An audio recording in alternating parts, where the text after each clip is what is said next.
What's going on, guys? Back with a quick Madden 13 video. Please do me a favor, take a second, hit the like button, try to get every video up over 100, 150. As always, I ask you to subscribe to my channel if you haven't already. Comment on the video if you feel so inclined, and because this is a long play, I'm going to play it at speed.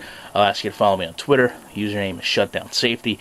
And in this video, we're going to talk about, little problems that I have with the game that really void it of continuous long drives and really kind of favor these 180-yard, 90-yard highlight plays. I said a while ago, I feel like Madden is for football fans with ADD, but I want to go back a little different today. Talk about what keys me in on this play, and talk about these two linebackers.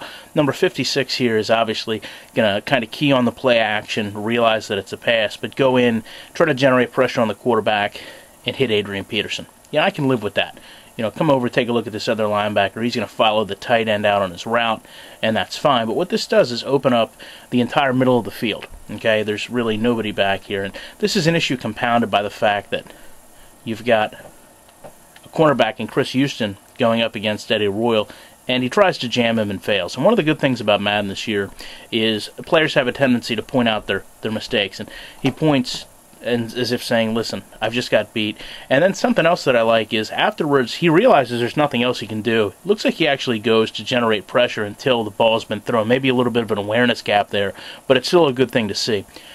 Now, part of the problem I have with this play is the reactions of Troy Polamalu. We're just going to play it at speed till he gets back to where the pass is caught. He runs back into his zone, and that's fine. But, the trigger from Chris Houston, he has to understand that he's got open field in front of him and needs to bite down on a receiver. And when we get to this point here, the catch is about to be made. It's very clear one of two things is going to happen. You're either going to accelerate toward the ball carrier and try to make a tackle, or you're going to fall back and try to stay in front of the ball carrier. And a lot of that depends on what the other safety is in terms of position, and a lot of times you have to look over. In this situation, you can see the other safety's behind him.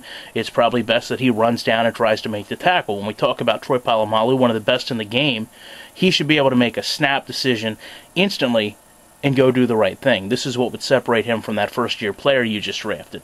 Instead, with Madden, what he does is he just kind of shimmies in the field, runs down and comes to a stop, and then obviously comes and pursues down. But I don't understand any of this. Why would you do this? You're either going to commit to the ball carrier or you're going to commit to pursuit. You can't do 5 yards of both. And what this does is essentially leave plenty of acceleration room for Eddie Royal to go down the field and score. And just to wrap this up, look at the other side. Actually plays this a lot better.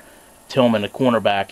He drops back, reads, sees the pass is made, and then, again, he's going to react a little bit worse looking in terms of the pursuit, but he's going to kind of do the right thing. I don't like all this biting, though.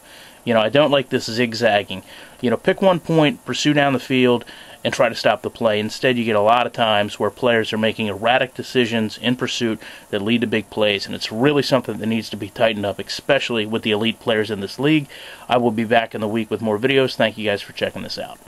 All right, one extra thing I meant to talk about, add on to the end of this video, is this issue with Anthony Costanzo, and we'll see what happens as he comes out and he's trying to block this cornerback, and everything seems fine. When the ball is thrown, the cornerback goes to react and run upfield, and it almost looks like Costanzo is going to run with the cornerback for some reason, because he starts to mirror his angle backwards. But what happens is he gets trapped in between a tackle and a lineman, and he morphs through them and then just flails down the field about 6 yards.